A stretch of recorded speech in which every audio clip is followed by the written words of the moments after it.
J'ai démarré ma carrière professionnelle chez Sonia Rykiel. J'ai fait ensuite un passage chez Max Chahouol qui a vraiment été une révélation pour moi sur ce que j'avais vraiment envie de faire. J'ai eu un vrai coup de cœur pour les matériaux qu'on travaillait, la soie notamment, et pour la précision des métiers qui étaient mis en œuvre, et là en l'occurrence c'était la corsetterie.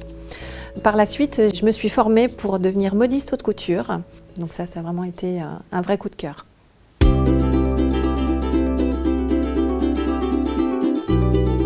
Yume Pema, je l'ai créé en juillet 2012 et ma vocation c'était de toujours utiliser ces matériaux de prédilection que j'avais croisés dans ma carrière professionnelle, la plume, le cuir, les textiles, l'alcantara avec lesquels on peut faire vraiment de très belles choses, mais d'y adjoindre la technologie parce que pour moi, innover c'est quelque chose d'important et je me suis rendu compte en fait que le laser permettait de valoriser les matériaux qu'on pouvait croiser dans les métiers du luxe et permettait d'aller plus loin et je me suis aperçue que ces possibilités-là, elles étaient complètement inexplorées.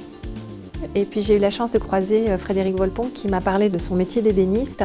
Et c'est vrai que la marqueterie avait une image un petit peu désuète jusqu'à maintenant. Et spontanément dans ma tête, je me suis dit mais incruster du tuile de soie dans du bois, ça serait absolument génial. Pendant un an, ma quête, ça a été de dire qu'est-ce qu'on peut en faire sur les matériaux comme la mousseline de soie, comme la plume, comme le cuir. Voilà. Et après de nombreuses recherches, j'ai mis au point un savoir-faire aujourd'hui qui est reconnu.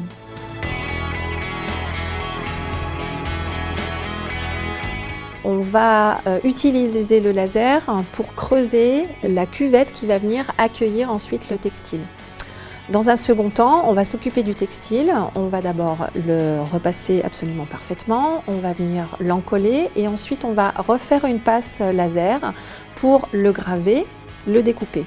La dernière manipulation qui va avoir lieu, c'est d'assembler les deux, c'est de prendre donc ce tuile de soie par exemple, qu'on va venir donc encoller à l'intérieur de la cuvette et qu'on va venir maroufler délicatement pour que la soie et le bois soient assemblés au demi-millimètre près.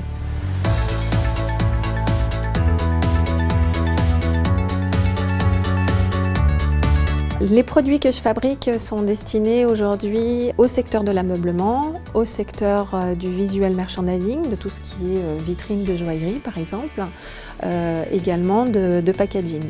Ils s'adressent plutôt au secteur du luxe puisque c'est une technologie et c'est un savoir-faire qui demande des compétences très spécifiques.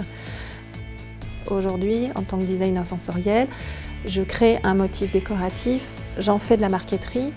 Je grave et je découpe sur matériaux souples éventuellement pour d'autres applications et je vais jusqu'au travail de la lumière et j'ai créé donc les cages de lumière il y a maintenant 2 ans et demi qui sont une finalisation de mon travail. Donc Yume Pema aujourd'hui c'est vraiment une agence de design sensoriel très transversale.